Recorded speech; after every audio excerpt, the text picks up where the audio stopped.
My first part is called Introductory on Classes in Yugoslavia. Excuse me, I have a terrible cold and so on. I looked at the very sophisticated academic overview in Kershevan which you sent me, and then I looked at Pulanca's, and from this bewildering array of terms for which I'm grateful and from which I learned much, I have decided to strongly simplify for a lecture its options with two introductory moves. First, I should use only the terms of class and fraction. And Pulantzas himself acknowledges only those two constitute a social force out of all of his terms. So I think we are safe. In the Marxian tradition, we need to assume that classes are strategic nodes for understanding a society, and that they arise on the basis of unequal appropriation of surplus labor, thus of objective, that means quote unquote, okay? Objective, that is tendentially dominant economic and psychological interests of large groups of people whose individual interests are decisively shaped by class situatedness within a societal division of labor. Further, classes are relational animals. There is no bourgeoisie without aristocracy or proletariat. In that sense, opposition and furthermore tensions and collisions are included into the very concept of societal class. You can find it in Marx, of course. Particularly in Yugoslavia, there could be no working class without a ruling class. And in fact, neither was officially recognized as existing, though ideologists rinsed their mouths with the working class from the late 1960s on. Further, specifically about Yugoslavia, I would generalize Kovac's methodological complaint to the effect that the mainstream of both domestic and foreign research about the intertwined economy and politics of Yugoslavia has provided us with no satisfactory apparatus to cope with socialist historical reality. All of us have to improvise using analogies from Marx, Lenin, and at best Bukharin or Gramsci on one hand, and from Keynesianism and Fordism on the other. Any work in this field must at present be considered highly provisional. This holds in spades for the speculative aspect of the present notes, compiled on the basis of material available to me from my time in Yugoslavia ending in mid-60s, or available in North America, or sent by some kind colleagues such as Primož, and especially for my statistics which may be seriously imperfect. Yugoslav population statistics grow after 1948 less and less comparable with Western standards as their subdivisions interpret and ideologically model an economistic and productivistic orientation. But since I nowhere found usable statistics, I had to supply my own ones, however imperfect. I'm now trying to persuade some people in Ljubljana to get me statistički godišnjak for 3 years, 61, 71, 81. It's very complicated. So here are some estimates of population. Look at this, by censuses, all in thousands and rounded off to the nearest 100 or 50 by me.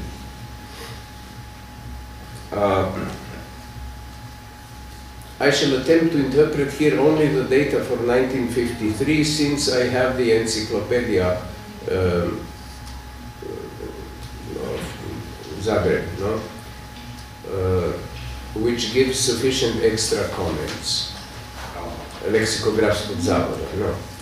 The population is rather patriarchally divided into active and dependent, with a small and statistically insignificant third category. Most, though not all, active people are between 18 and 65, and some other statistics quote up to 60 or 69, so it's very confusing. While dependents comprise the young, the old, the invalids, and sick students, and all the non-publicly employed women rubricated as housewives, which were in millions. At least in 1953 there were 3 million, and later I would think somewhere between 1 and 2 millions in my whole. I propose to add up active and housewives in order to constitute a more realistic total of active people of almost 11 millions. Now we are in 53, okay? My reorganized subcategories are then in descending order. Male adult peasants 49%, housewives 28%, manual workers 15%, middle management and intellectual 6%, and the dominant class coyly called managing and leading personnel may be up to 3%. A caveat: beyond the first two groups I had to guess at the limits of the others, rubricated under occupations in ways that do not clearly distinguish the other three groups. For example, administration or security and services. What the hell does that mean? I don't know. It could be a general or it could be an employee, you know. But the proportions should be very roughly okay. With time, up to the 70s and 80s, in my above example, the number of peasants would fall significantly, while the number of all other classes would rise. However, in percentages, only peasants would fall heavily, roughly from 1/2 to 1/3, then housewives, I don't know how much, and all other percentages would rise. Of course, this Yugoslav average would have distinct republican deviations between the extremes of Slovenia and Kosovo. Now, in a new, complex and previously untheorized situation, as in SFRY, the problem is then to hypothesize. A, which classes may be said to exist, and B, what were their relationships? These are two sides of the same problem disjoint for analytical convenience. I'm only able to speak here provisionally about the situation from 45 to the mid-70s. We could maybe call this period Yugoslav socialist Fordism, and its first half the 15 glorious years. I was there, they were glorious. My hypothesis is that besides the vanished small, mainly comprador bourgeoisie of Serbia, Croatia and Slovenia, the classes were: number one, peasants, to which we may adjoin urban artisans, a numerically small group. Number two, fully employed manual workers, rising between 45 and 75, from less than 500,000 to perhaps 3 millions, composed largely of transfugees from villages. Okay? This was a very raw working class. As of the early 1950s, number three, an ominously swelling, and finally, if housewives are counted, comparably huge groups, comparable to manual workers, of partly and precariously employed or for long stretches unemployed sub-proletarians, also of peasant provenience, mainly. Of course, there were rich housewives, I mean, but you know, statistically. Number four, the dominant class, later probably several class fractions, the matrix of which is, so far as I could find, best to be names as in Branko Horvat, politocracy, but out of which possibly a new bureaucracy and or technocracy arose. You know the Bavčar, etc. Hypothesis. We really don't know. This is a matter for much further study with archive statistics, interviews, God knows what. Number five, the middle classes of employees and non-manual workers, divided at least into the fraction of engineers and technicians, mainly a subordinate but rising part of politocracy. This would be the technocracy of Bavčar and company, maybe. And the intelligentsia, mainly in human sciences. Initially a mainstay, but then an increasingly doubtful ally of the politocracy. I speak out of personal experience. At some point in the 70s and the 80s, one could perhaps find a true resurgent bourgeoisie of the comprador variety, representatives of foreign firms, etc. I don't know. We would have to look at this. Of course, not only are there as always gray zones between the classes and their fractions, but the classes were up to about 1960 unusually fluid and upward mobility between some of them frequent. You can find the data in forward. I shall in this first brief approach pass over the intermediate intellectuals and middle management and concentrate on the working and the ruling classes. So this is my part 2 SFRY bottom and top. Okay? What is a proletariat depends on the definition.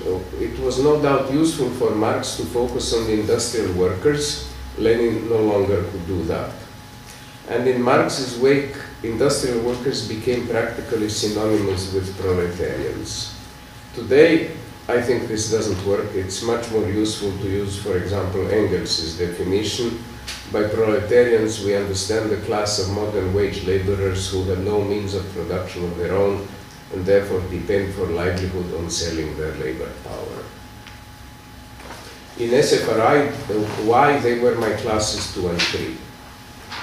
If by labor power, which is being sold, we mean, as we should, both manual and intellectual power, about 90% of world population are today mainly proletarians, increasingly immiserated to boot, and almost all of us listening to this are such too, which would seem to me intuitively correct.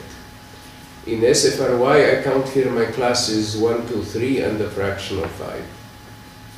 Now, discussion of peasants and workers.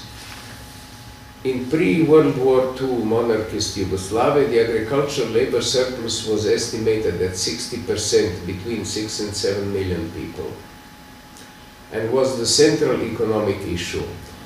It could be argued that in a backgrounded way it reminded such a central issue in post-war Yugoslavia too, as it supplied an unending stream of immigrants to cities. The later trajectory of the peasantry was paradoxical. Immediately after the 41-45 war, peasants, together with the artisans, who were then around 500,000, constituted 70% of Yugoslav population, around 10.5 million. The partisan army had been composed mainly of peasants, largely young ones.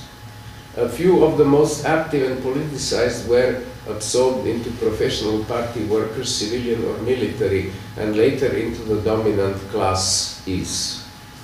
Their small percentage can be gauged from the 45 membership of CPY of 141,000 members, in great majority peasants. So, you know, 100, 120,000, whatever. But on the whole, around 49, when the party organized a huge drive for cooperative collectivization, the peasantry switched to a passive opposition. After a few years, the collectivization was repealed, the kolkhozes promptly disbanded themselves, and what remained was small landowners up to 10 hectares maximum, scarcely conducive to high yields, with a smaller number of state farms in the plains, amounting to about 9% of the arable land. In the early 1950s, the LCY had ceased to be a predominantly peasant party without becoming a working class party, statistically speaking, okay? Now doing bourgeois sociology, okay? It had in fact become predominantly a party of employees who by the mid-60s had an absolute majority in the party. The peasantry was thereafter more or less forgotten by the party and the state and left to get modestly along on their small holdings, assuming that industrialization will thin its ranks, which did happen, and solve other problems, which did not happen. Its role as a political subject was unimportant. Peasant illiteracy was in '61 still at 29%, much more with women. By the mid-60s, there were 73,000 peasants in the million-strong League of Communists, mainly functionaries of the trading cooperatives and such institutions in the countryside. Okay? So this is a risible 8 per mil of the peasant population. They were fake peasants. They were not people who were really plowing the ground. They were ex-peasants who had become employees. In 1969, the peasantry had about 9 million members, less than half of the total population for the first time since the Neolithic. This is a big change. You should read some Pasolini about this, what a big cultural change this is. And 1.5 million had moved to smaller or bigger townships, though not all to full employment. In the mid-70s, the agricultural population was probably around 7.5 million, 36% of the population, with a comparable inflow to the urban or irregular workers. So I really don't think one can understand Yugoslavia without thinking about the peasants. Especially because they were not a political subject, okay? So to speak, by difference, okay? Workers. During the war, an estimated 90,000 skilled workers were killed. Out of the pre-war small and young working class, I have no real statistics about this. There are only statistics about people who were in some kind of insurance in pre-war Yugoslavia. So that, in my view, the participation of the workers in the partisan struggle was proportionately significant. It's mainly said it was not, but I think it was. However, it was certainly numerically swamped by the peasantry and proportionately not so well represented in the higher echelons manned by the party as the intellectuals. In 1945, there were 460,000 wage earners, which grew in 1955 to 1.5 million, and by 1961 to over 2 million, now called workers as self-managers. The statistics after that, as a rule, conflate them with enterprise engineers and managers, and often also with employees in service activities, using the rubric active or productive. That group rose by 71 to 4.3 million, 76 4.8 million, of which 1/3 female. While industrial workers in it are estimated at 60%, or 2.9 millions in 76. The LCY counted by the mid-60s 346,000 workers, or 34% out of 1 million. However, in party statistics, present occupation was often conflated with a virtuous working class origin. No, you are from a working class family. My party characteristic is I'm from a petty bourgeois family, okay? Which doesn't mean that I was a petty bourgeois necessarily, although it was kind of implied. So the only conclusion I would be prepared to draw is that the real proportion of workers doesn't seem to have been lower in the party, doesn't seem to have been lower than that of workers in the active population.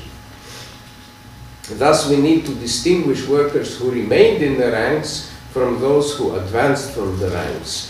Those members of the working class who took a place in the hierarchy of societal power cut off ties with their class as regards their condition, interests, way of life, and ideology, says Bilandžić. Probably he should be trusted. Other statistics were more dismal. The proportion of workers fell in the Federal Assembly between 1963 and 1969 from 5.5 to 0.6%, which means 4 people. In the 8 Republican subunits from 7.5 to 1.3%, and in the communal ruling bodies from 14.6 to 13.1%. So, if you remember Lincoln's definition of democracy as government by the people, of the people, by the people, and for the people, the government of Yugoslavia was for the workers, but certainly not of the workers, nor was it by the workers outside the domain of actual productive enterprises, into which I cannot enter here, but where their power also seems to have been limited by the directors and managers and so on. This was entirely logical if one considers that the very rapid industrialization was only possible by strong pressure from above for extensive use of a growing new labor force, with a forcible accumulation of surplus labor from unqualified or semi-qualified laborers, as a rule without a working class or indeed a modern civic tradition. Thus, in 1953, out of 1,600,000 manual workers, 475,000 were unqualified. That is mainly fresh off from lower schools or villages. 465 out of 1,600,000 is around 30%, something like that.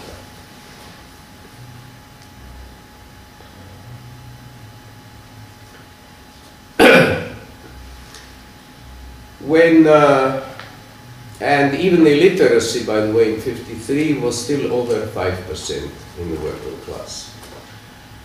When incomes of workers are compared to those of analogously stratified employees, they were all stratified into three groups: lower, middle, and higher.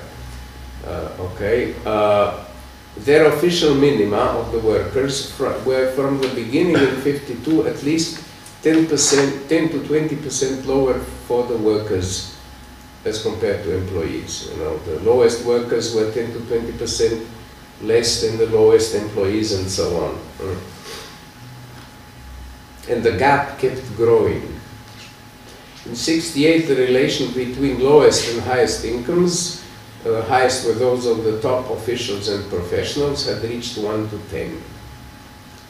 On the other hand, besides practically lifelong employment, health insurance, pensions, and many other facilities, the living standard of the fully employed working class was certainly superior to the pre-war one and kept modestly rising for about 20 years or longer, so that the socialist primitive accumulation was much less cruel than the capitalist one described by Marx and Hogarth, and conducing in England to 4 centuries of utter misery. Nonetheless, often the most industrious and qualified workers fueled the outflow to Western Europe. The Gastarbeiter lived in horrendous circumstances there, but their average monthly wage was 750 West German marks as compared to about 210 marks at home. The 1981 census showed that out of 13 million people aged 19 to 60, 7 million were in employment, radni odnos. This comprises manual workers, engineers, technicians, and employees. 1 million registered in unemployment bureaus, 1 million de facto abroad, and the remainder of 4 million not fully identified. This is a real puzzle. The latter was composed in descending order of peasants, housewives, 200,000 unable to work, over 300,000 students, about 800,000 urban self-employed, mainly artisans. But there were also an unknown number of unregistered extra-legal workers, a seasonal and precarious unskilled workforce shifting from job to job, often in short-term construction, who stemmed mainly from the poorer regions south of the Danube-Sava-Sisak-Seine divide. Together with the unemployed and the workers in Western Europe, they formed, in my opinion, a sub-proletariat unrecognized by theory or public opinion, which became a permanent threat both to the fully employed workforce and to democracy or socialism in general.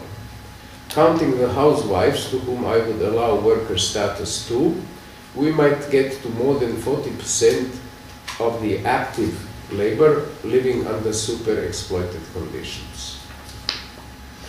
Finally, all the unofficial critics see the worker bearers of self-management as an atomized class by its objective economic or psychological position and because of its inexperience, fragmentation by enterprise, lack of trade union tradition and other factors, not as what Marx would call a class for itself. Even the strikes, more and more frequent after the 60s, were almost always confined to a single enterprise.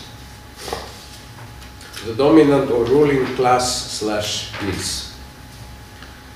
I believe we have a clear orienting perspective from which to look backward at SFRY as Engels did from the human to the ape hand. How was it possible that decisive fractions of the ruling class, by then territorialized, decided in 1989 their interests would be better served if they became a comprador bourgeoisie in small, legally independent states? This, I think, is from where we look back. I cannot discuss here the development of fractions within the ruling class. After, say, 65, where you have Babchar's et alia proposal for division into bureaucracy and technocracy. And Kardel used those terms too, if less clearly. We need much more data. At present, I'm even unable to say how many people are we talking about, maybe up to 500,000? It is, however, clear this was a pyramidal structure where one should distinguish about 1/3 of the top people and 2/3 of second-rank ones. If the top had in 1945 about 100,000 people, that's more or less the party membership 140,000, let's say the top was 100. Then its numbers have remained roughly constant for 30 years. Okay, the population grew hugely. The top remained 100,000, of course not the same. People died, people were co-opted and so on. Fortunately, concerning the original ruling class matrix of politocracy, we have by the mid-60s articulated discussions both by Branko Horvat and the Praxis group. It was identified by the perhaps not quite precise term of bureaucracy in a wider sense, since this was current in Yugoslav critique of the Soviet model and thus also safe. Horvat usefully stressed it was composed by the government, administration, the judiciary, the police, armed forces and professional politicians. In 61 he found it was 257,000 people, or 181,000 without the army. In other words, there are 76,000 officers permanently. Except for the uproar about the security services at the time of Rankovic's dismissal in 66, critics concentrated on the category of professional politicians without naming it. In other words, administration, judiciary, police, armed forces, professional politicians. When you talk about the top, you talk about the professional politicians, which is not quite clear. I mean, I think the administration, armed forces at the top was also, but anyway. The Praxis critique is perhaps best represented by an essay which I shall comment here of Mihailo Markovic. He defines political bureaucracy. I think you have this here, I hope so. So I don't have to read it. Let me see. Yes, yes, the bottom of page 2. Okay. Now, I shall not discuss the fine points of his definition, except that the unlimited control in number 3, the numbers are mine, not Markovic's. The unlimited seems to me more nervous or irate than precise.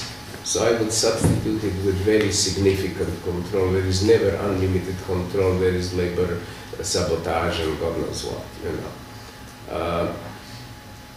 Markovic further explains that condition 1 is a first step towards the constitution of an isolated, closed, and in relation to the rest of society, very closely knit societal stratum. You couldn't say class. Since after the revolution, all other social classes are interested in politics becoming public and available to all, bureaucracy represents politics as an alienated sphere. This is all Markovic, okay? Condition 2, the independence from masses, means that elections become an empty formality and this stratum is responsible only to the higher party instances. It is a subject, whereas the mass of people are objects of history. Given the stronger influence of media and other factors, most people are very successfully manipulated and outer-directed, that is reified. Condition 3, the monopoly on distribution and use of surplus labor, means that after the rise to power, it advances from unconscious to conscious exploitation. It operates by way of voluntarism for the future. Anything is possible if it so wishes. You can find it very clearly in Kardel's speeches, you know. If I just name something, it's already done. Very interesting, semantically. Voluntarism for the future and determinism for the past. Everything he did in the past was absolutely correct. shutting out, as Markovic points out, the key concept of real possibility, as well as scientific analysis which it distrusts. In particular, it strongly refuses dialectics in all essential matters, and I quote Markovic, the dialectical unity of opposites is reduced to a monolithical unity. Contradictions are denied and swept under the carpet.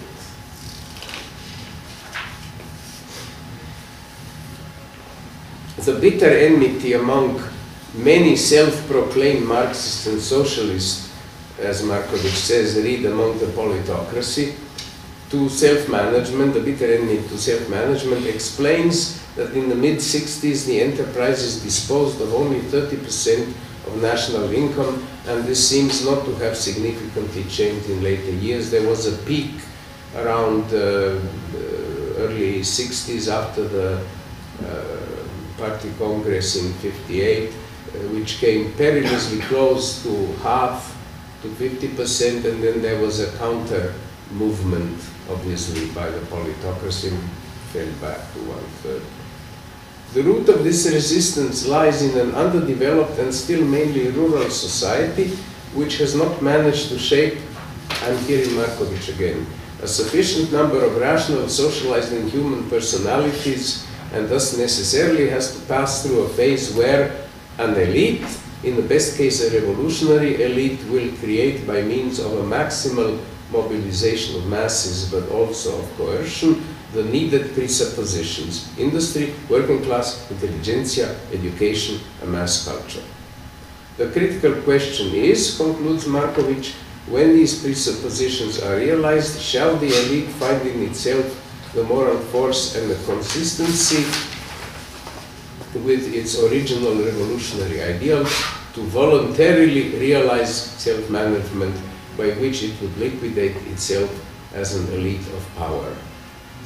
There's an anecdote that Brecht was talking, I don't know to whom, Korsch or something, and he says, I'm the state. And he made a grimace and said, I know I should abolish myself. Markovic concludes that bureaucracy could only be overcome when the self-management system will be built up to the top of the power pyramid, so that the state organs become organs of self-management, while important political functions are deprofessionalized and subjected to real elections. But in the mid-60s, when he was writing, bureaucracy rather worked towards a balance between local self-management and a state apparatus, keeping to itself decisions about the basic societal relationships, while somewhat larger material incentives were given to the direct producers. Okay, it's a kind of a Keynesian, variant of Keynesianism, right? This resulted in an opposition between self-management and local bureaucratic cliques composed of techno-managers and professional politicians, sometimes co-opting a few representatives of workers' council. The way out for Markovic would be further education and heightening of the workers' class consciousness and allowing open public criticism, and finally rethinking how self-management can function together with the commodity economy. I would comment that this first suggestive introduction by Markovic is commendably left humanist, but very little Marxist, being a mixture of philosophical, ideological and pragmatic criteria with little hint of class interests involved or of realities of power. I remember well that time, and perhaps genuinely nobody had better tools. This was the utmost edge of our thinking, the praxis people. But in Brecht's phrase, the stone doesn't excuse the stumbler.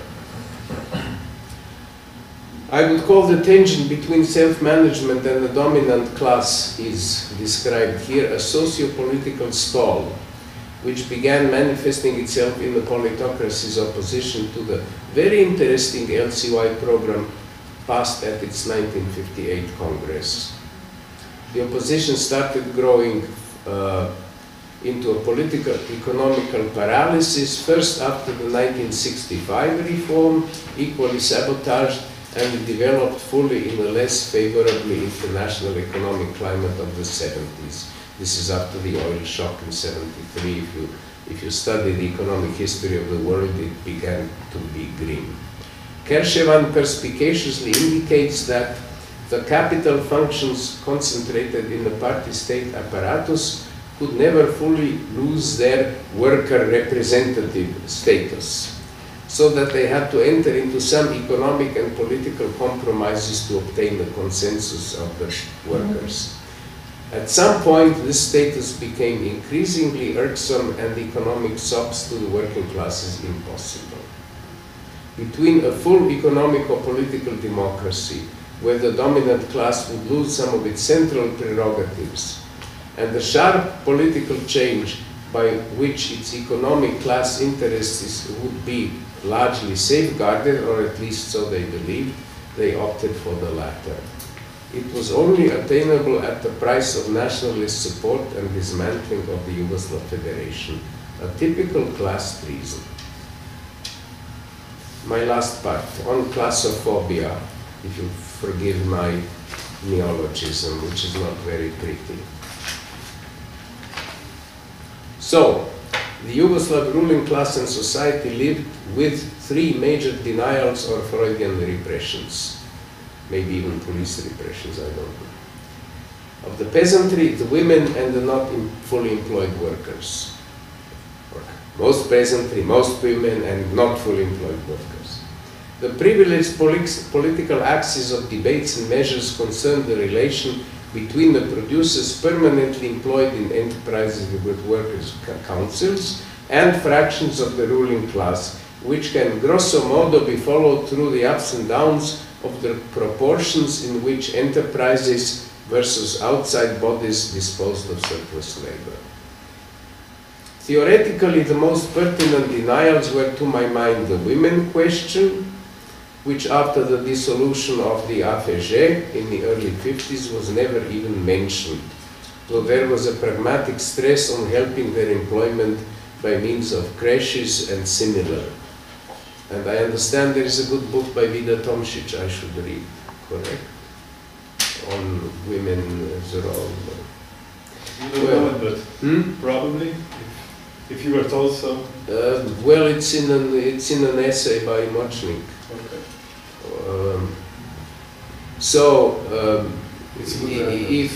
If so, it isn't available in Serbo-Croatian, let me tell you. So, the most pertinent denials were the denial of the women question, and a fourth denial, which we could in the French vein call la classophobie. We know why capitalists and their intellectual spokesmen deny the existence of classes, because it raises the most upsetting specter of large societal groups with diverging and possibly conflicting interests. But how can lifelong Marxists, for example, Kardev, do so? I shall use here just one example, his Kardev's identification of societal opposition to Workers' Council in the 1967 article Radnička klasa, birokratizam i Savez komunista Jugoslavije. 67, this means when the resistances to the supposedly decisive reform of 65 became a key political factor. And he very courageously decided to speak about it. He maneuvers between frankness and refusal of class struggle. On the one hand, in a remarkably frank and clear formulation, which I quoted yesterday, if you remember, birokratija je zakonita pojava kad je revolucija slomila buržoaziju, a radnička klasa isuviše slaba da može nametnuti samoupravljanje. Zbog toga se u prvim fazama socijalizma, etc. You have it here. Okay. On the other hand, the text goes on to claim bureaucracy is not a class, though I fail to see what else the underlying part above could be. Ali zbog takvog svog položaja, birokratija u profesionalnom smislu, this is a no-no, okay, ne postoji ona nova klasa, etc. And he had articulated this earlier in the article.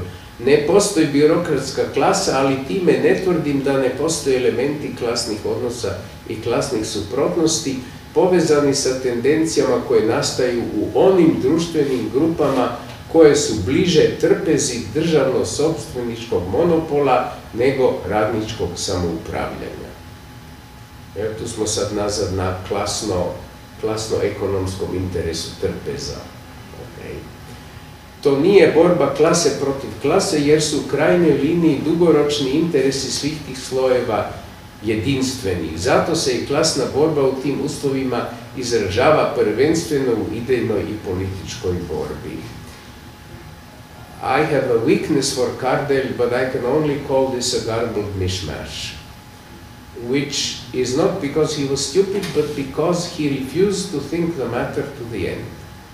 Number one, there is a very strong and independent social stratum with essential political clout consisting of social groups with economic interest invested in the monopoly of state property over means of production.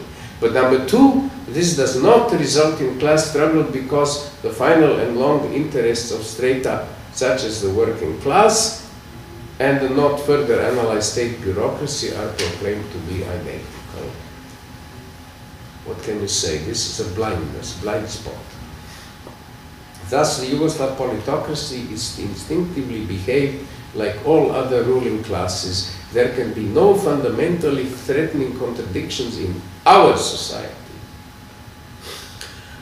However, why not admit, like many bourgeois ideologies, for example, Dahrendorf, that classes exist, but they can all be friends together, okay? I think we are dealing here with a fundamental theoretical dead end, and at some point I proposed to Anna Jovanovic and company to talk about this, but then I sank into statistics and I didn't have time.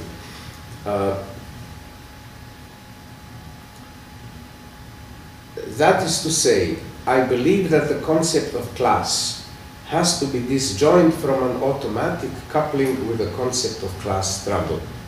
I have a long work, if anybody's interested, on what is conflict, quite theoretical. I hasten to reaffirm that class struggle is useful and probably indispensable for the purposes of revolutionary understanding and propaganda at specific crisis points in space-time, such as Northwest Europe in 1848 or Lenin's Russia 1890-1921. And today, in the long agony of the capitalist social formation, discourse about class struggle is again devoutly to be wished for to prevent whatever you want to call it Pluto-fascist management of chaos. Because we are going to get chaos, and the question is then who's going to manage it. But class relations may run the spread, theoretically, from frontal combats as an insurrection to a historical block against a common threat, say natural disaster or foreign invasion. You can find many examples in history. Shakespeare's England, for example. Okay. In Ben Said's lapidary formula, class struggle is a strategic notion as much as or more than a sociological one. This is a nice way of putting it, is that it's theoretical and not practical always. No doubt, in every class society there will be constant frictions due to opposed interests, the terpesa, which Karl mentions, which the capillary and totalitarian nature of capitalism today keeps intensifying. Thus, we have the right to claim Blake's radical lines, long a hymn of the English working class. I shall not cease from mental strife, nor shall the sword sleep in my hand, till we have built Jerusalem in England's green and pleasant land. This has been put to music and is sung at every workers' congress. Okay. England's green and pleasant land. But, okay, we have a right to claim those lines, but on condition we differentiate between the constant mental strife and the conjunctural sword. Mental strife is always there, sword is maybe sometimes. In sum, the theorem that if classes exist, there must automatically and unceasingly be intense struggle between them is Stalinist obfuscation, which has occasioned grievous errors in the Leninist tradition. The logical obverse that if there is no intense struggle, there are no classes, or at least that they can be politically discounted as non-pertinent, is liberal and social democratic obfuscation in favor of the status quo. Both strongly influenced Cardel's practical waffling, evident in his terminological waffling, say between bureaucracy in the professional sense, which is what the French call la paperasserie, people who are signing papers, and in the Leninist sense, which is a quite different animal, right, the Trotsky sense or whatever. Also, waffling between the bland social groups or strata and the fetishized non-relational working class. First mentioned, I think, in Cardel's discourse, which was avant-garde for the whole Yugoslav political discourse in the 60s. Of course, the stakes were very high, the stakes in classophobia. To a Leninist, calling a group an inimical class means it has to be dispossessed by all means at hand.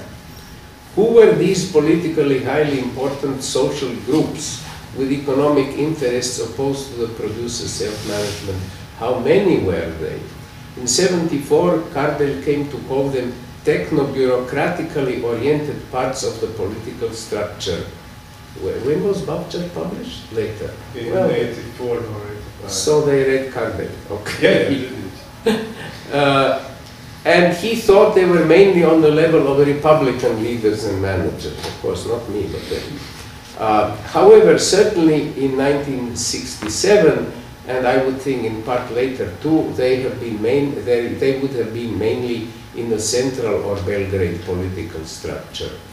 As a pure speculation, since we have no data, this might have meant that maybe 1/3 of the politocracy, remember Horvat thought 257,000 people, and later maybe 300, 350, I don't know, with maybe 1/2 of the middle and just below the top party cadre, including many, if not most, professional politicians, should be removed from positions to power, if you take this seriously. In difficult economic and international circumstances, such a radical split in the ruling class was too much to envisage for people like Tito and his theoretician Cardel, and was therefore, I would assume, sincerely and unconsciously repressed towards ideological struggle. That is to say, more laws and more articles, all of them disregarded. It was an avowal of impotence which solved nothing. Thank you.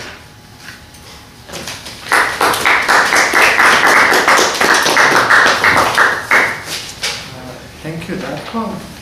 We still have some time left for the discussion. We can continue in English or in Slovenian or Croatian. Yes. If you are in Slovenian, please be clear so that I can reply.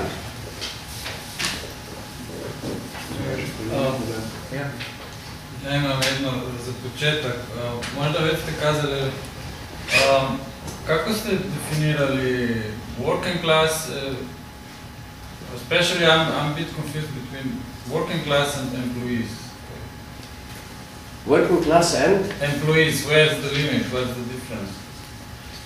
Manual and non-manual. So, like office work is employees or what? Yes. Whatever kind of office work. Yes.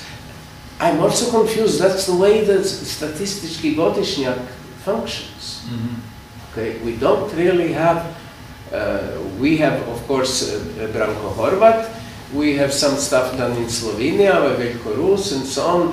We have some sociological analysis done by Josip Županov.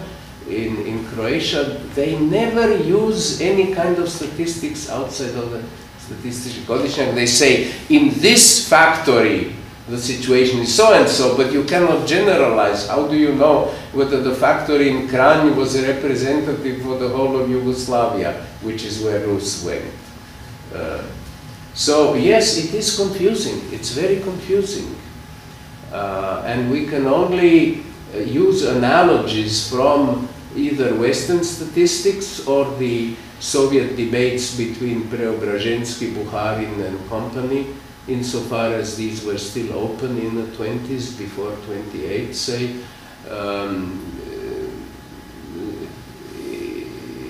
There are some theoreticians later, beginning with Oskar Lange in the 30s, who talk about socialism, and then the people I cited yesterday, Włodzimierz Bruce, and so on. They were mainly Polish. And they were, of course, subject to intense pressure from the official Polish party and so on. But we really don't know. It is a confusing situation. I told you at the beginning, if you tell me this is incorrect, I will not fight with you. I don't know. This is my best guess. Okay? I don't know whether I answered it, but I told you as much as I could. Yeah. No, because it's, from you took like quite a statistical point of view, but then like precise definition of what is the categories, is so much more important. Well, if Yugoslavia I did call them manual workers, no? Which means physical workers, okay? This is very complicated because the people who voted for the Radnički Savjeti were manual workers, technicians, engineers, and the professional administration, the director and some, I don't know, commercial director, blah, blah, blah. So they are all together self-management producers in official statistics. So you can only say, well, surely not more than 10% were non-manual workers. You can make such guesses. Was it 5%? Was it 18%? Who knows? Was it 2% maybe? So we can only have very rough macro guesses until somebody like Professor Mochnik or whoever else finds 2 or 3 good doctoral students and lets them go to archives. Yes, I think that there will be one way to find out. Maybe to take a look at the number of different categories of enterprises, with, for instance, make different statistical classes of enterprises from maybe 10 employees, from 10 to 50, from 50 to 100, and make approximations how much management was there in an enterprise of that or another size, and then to make a calculation. But if I may, it's of course always a question what these numbers will tell us. Do we really need numbers in order to? I mean, it's okay to have statistical data. Don't get me wrong, but this does not replace theoretical elaboration. Absolutely not. We have to figure out the forces of the social forces, so to say, forces of accumulation in Yugoslavia, and then move from, and then maybe if we have a need to also count it. I'm a bit more primitive materialist than you. I think there is an interaction between the two. The theory modifies the statistics and the statistics modify the theory. If one part is lacking, then our theory becomes arbitrary, you see. It has no check in reality. So I would phrase it a little bit differently, but I agree with you fundamentally. For example, let me tell you what was for me totally unexpected. It is this huge stratum of 2.5 million people, maybe more, who are unemployed women disguised as domestic housewives, and unemployed workers outside of statistics. This is therefore, in my opinion, a sub-proletariat. Economically speaking, what they were ideologically is another matter. Now, the women were one thing, the men were another thing, etc. But they were certainly a very fertile breeding ground for anything anti-democratic and anti-social, for example, nationalist, especially the males. If we knew who were the shock troops in 1989, for example, in Zagreb. There were these football club hooligans, the shock troops of nationalism in Zagreb and Belgrade, and also I think the kind of semi-employed, unemployed workers, you know. So this, I have never heard said, or I have never read about this a single word by anybody. It was quite a shock to me, and maybe I'm wrong, and it's a phantom category which I have created because I don't know how to account for. Okay, we have 13 million people, out of which 1/4 is not accounted for. Almost 1/4, 20 to 25%. What the hell is this? But maybe, if I may continue, because I wanted to ask a question precisely in that line of sub-proletariat, unemployed, semi-employed, grey market, black market, and so on. I think this raises a very fundamental question, not just of self-management socialism or Yugoslav socialism, but of, let's say, this whole historiography of, let's say, industrial civilization or industrial society as such. Because right now we have all these theories of Fordism and post-Fordism and supposedly fundamental break between both. But what I think that theories of post-Fordism are more important, not so much as a diagnosis that now everything is different because we have precarious workers and sub-proletariat, but that they raise theoretical and research sensibility that such things are important and have a very important function within the workings of the industrial system. And if you project them back, this sensibility, you see that industrial society as such has always been like yes. that. Always and Marx knew that. Yeah, and always talks about the reserve working army, remember. Always had a large precarious strata, semi-employed, grey market, black economy. So I think this is important. This also what your research in statistics shows.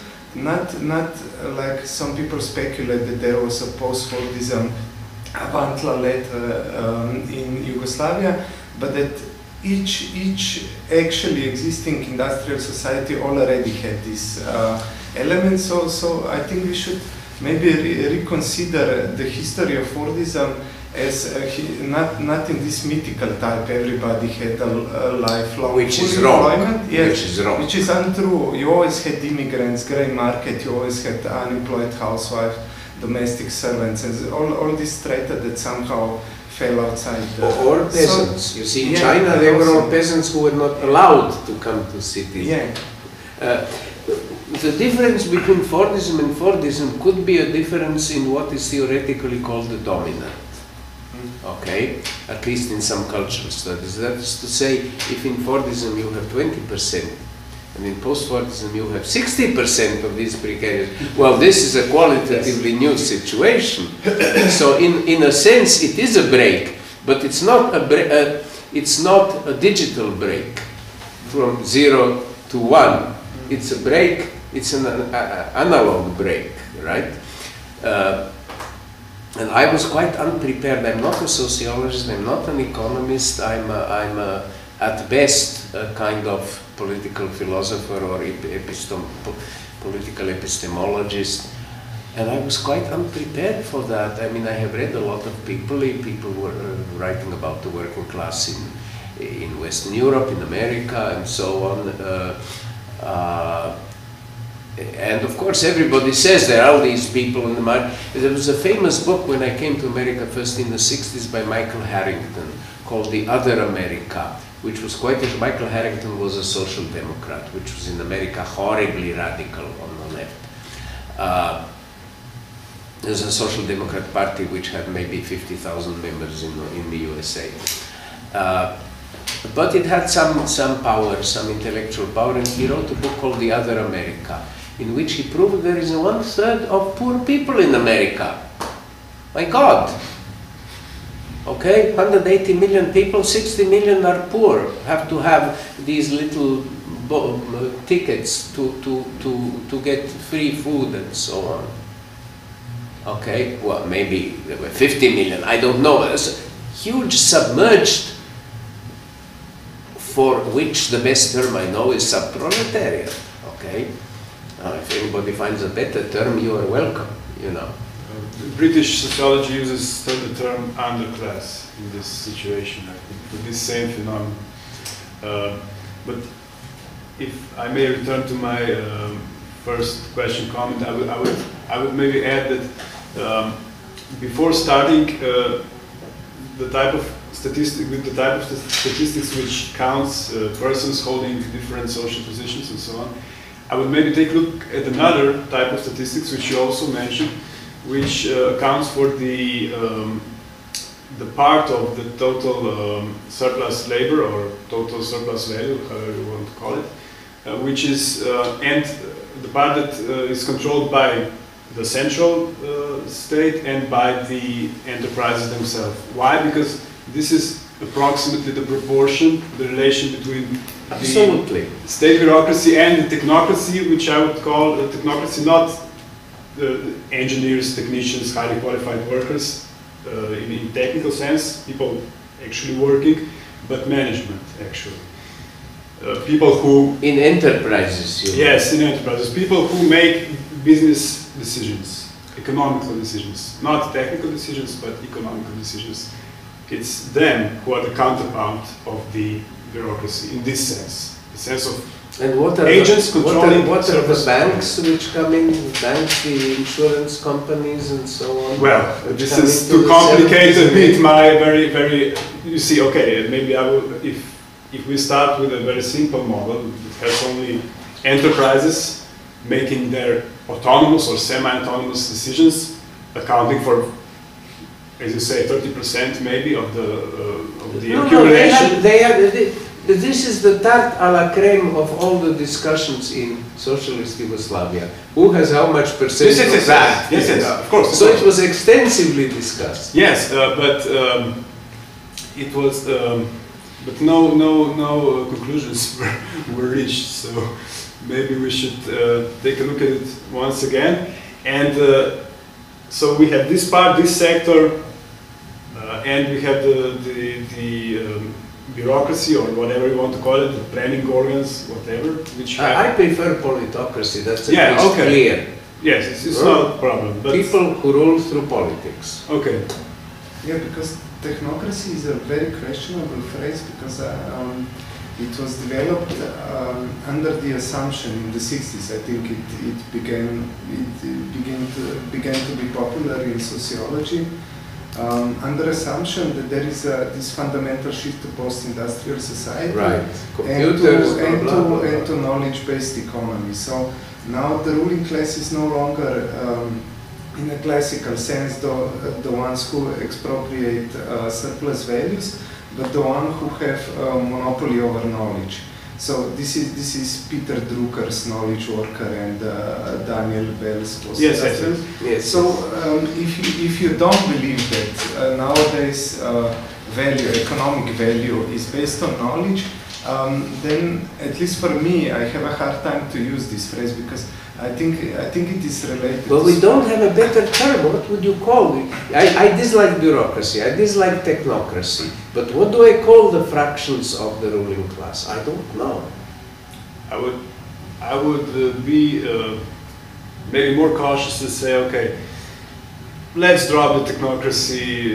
It's not a good term, so let's stick with management. Yeah, management is perfectly fine. Yes, management as a word designating agents who have objectively, because of their position, power to answer economic questions on the level of particular productive units, that is enterprises. And there is a recognized parallel in Western sociology, in the Ehrenreichs. You know, they have an intermediate class composed of two fractions, which is called the intellectual managerial class. Mm-hmm. Okay, there is no doubt about this in capitalism.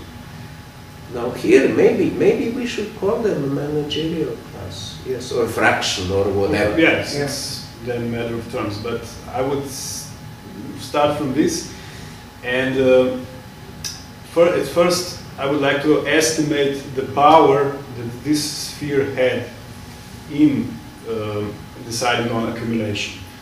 And their counterpart in this was, on the one hand, self-governing or self-managing workers in their enterprises who could formally at least have some influence on decisions. Well, they fought for their salaries. Yeah, they did. of course.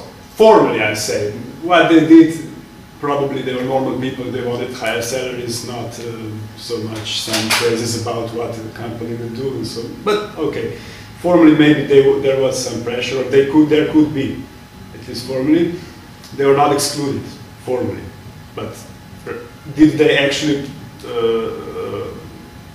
exercise their power? That's another question, and I would say no, probably no.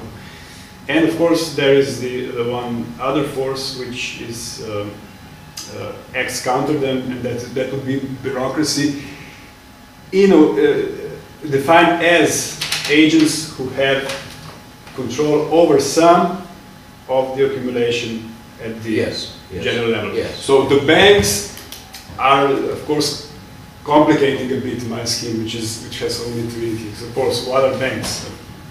The banks are nothing but a derivat of enterprising system, of commodity economy. But they were the basis of the future comprados, no? Milosevic was in a bank. Yeah. Okay, in Serbia. I'm sure you can find parallels in Slovenia, and I'm sure I can find parallels in Croatia. You know, not so clear as Milosevic, but pretty solid. Yes, it was the thesis of Boucher and the other in Capital plus Labor in Yugoslavia, that as the crisis developed in the 80s and so on, the only actual instrument of power, of economic power for bureaucracy, remained central banking system or banking system as a whole, because they got a hold on central bank, and central bank had a much firmer grip on the commercial banks that is usually in the West, because here, there are this. But not at the end. Not in the last 10 years or so, I think. No? It was quite complicated. There was a system of. You should. My problem with Bavčar is that he and company, the three of them, is that they have a beautiful deductive system. Okay? And I really prefer a deductive cum inductive system. I really do. So, what is that based on except their impression? Who knows? I don't know. It was a pioneering work. I am very grateful to them. They brought to the fore something which wasn't before discussed. I don't understand the beginning about the value.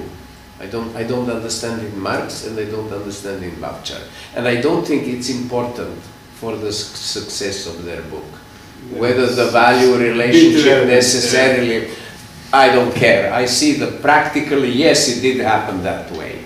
Whether it happened because the commodity has a value or not is for me secondary. But I have excuse me for this, how should I call it, numerical materialism, I have no data. Okay, people, productions, finances, how is this data to be found? Maybe through some intelligent approach to the statistički godišnjak. I don't know. The statistički godišnjak, I found some in Montreal, not all years, some years. Each of them is like this, what can I do in 45 days? I can't even read one. Yeah. No, it was like not 30 years. Don't get me wrong, I wasn't saying you are the person who should do this job. No, it's impossible, it must be a group. Yes, it should be a group, and it's true, it's hard to find data, it's hard to find data that would be immediately useful for this, because you would have to probably make some additional calculations and so on. But maybe if you take a look at the last part of the last chapter of this book, it tries to explain the function of the function of the banking system, and maybe this would be a hypothesis. It's not something that would come as a result of the research, but something to put forward as a hypothesis of further research. And I suppose that there would be numbers to go with it, to make it possible to see, because on the legislative and technical level, it is clear that the central bank and whoever had a control over the central bank had a large influence on accumulation decisions through granting credits to commercial banks, enterprises, and so on. So it was a major issue, and it was also a major issue between the republics to be able to control the accumulation through credit. So I have another question. It's a bit stupid, but I think it might not be. And the question is, it's connected to my first question. Okay, let's say, for example, is a secretary, is he or she part of a working class, or an accountant? You know, I'm bothered because I would say no, but it was certainly a person voting for the Workers' Council. So it was a direct producer in the Yugoslav system. A secretary working in administration voted of a factory, voted for the Workers' Council. Okay, unless I'm totally misinformed.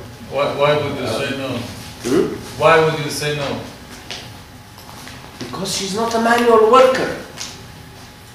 Well, for one thing, there was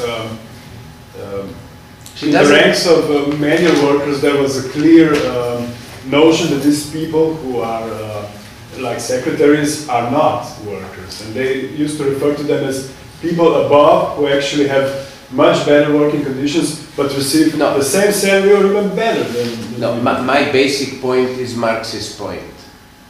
The living labor of the industrial worker is the source of the surplus.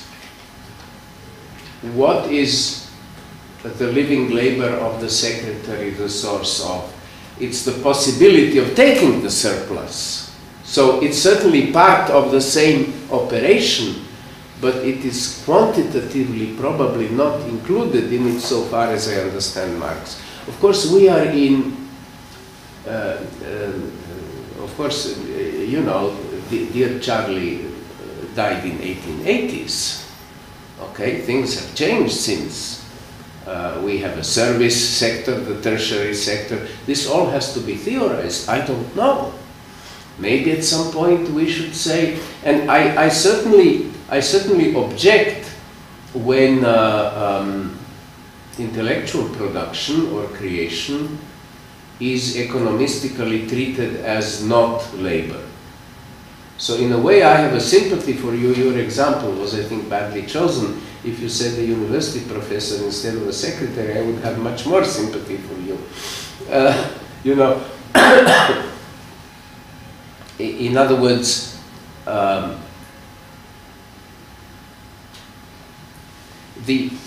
what we need here is dialectics, okay? We are talking about, is something black or white?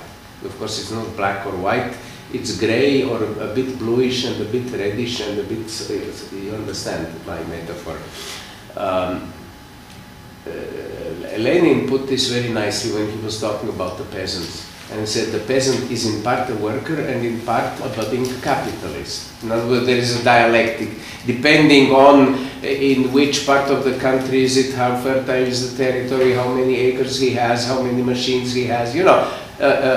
And Lenin, who was trained as an kind of economist, no? His first work was about capitalism in Russia, and it's an absolutely faultless work. We should, I think, approach the secretary and the university professor also like that, in part. You know, in other words, there are two souls in all of us, like in Faust, okay? And the question is it 30 to 70 or 70 to 30? Which is the dominant, you know?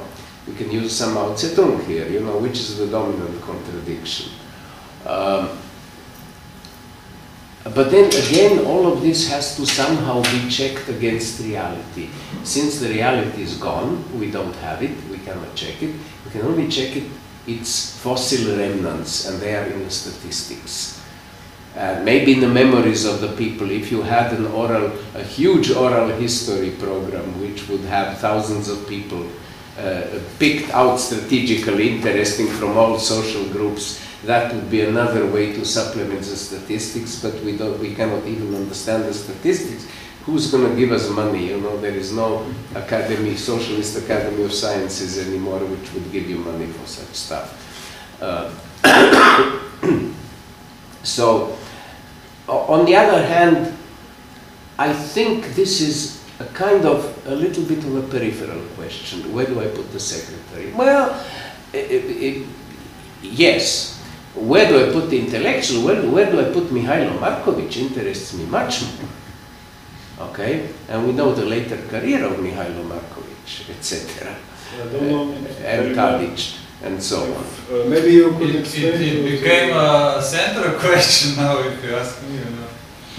The secretary, in the West at least. Where to put the secretary? You think so? I don't see why. Because I am my own secretary, you know. I have the computer and I function, I write to people, I have published a book, blah, blah, blah. You know, I go to the banks, I'm my own secretary. So it's, you know, it's a dying breed. It's not the future. The secretaries are not the future. yeah, I was a bit generalized a bit the word secretary, but I mean like people doing something in this sense, being not working behind the machine, not taking decision. That's the service people, okay, which are tremendously important in, I don't know, North America, in modern society, yes. I must simplify my life. I must say in SFR Yugoslavia, this is not my first problem. My first problem is what happens to the 3.5 million people I cannot account for, or 2.5, or whatever. My second problem is the debates about the surplus value, okay, and so on, you know. And then if I were a very powerful professor with lots of research money, then my 7th PhD student would deal with your question, but the first 6 would be.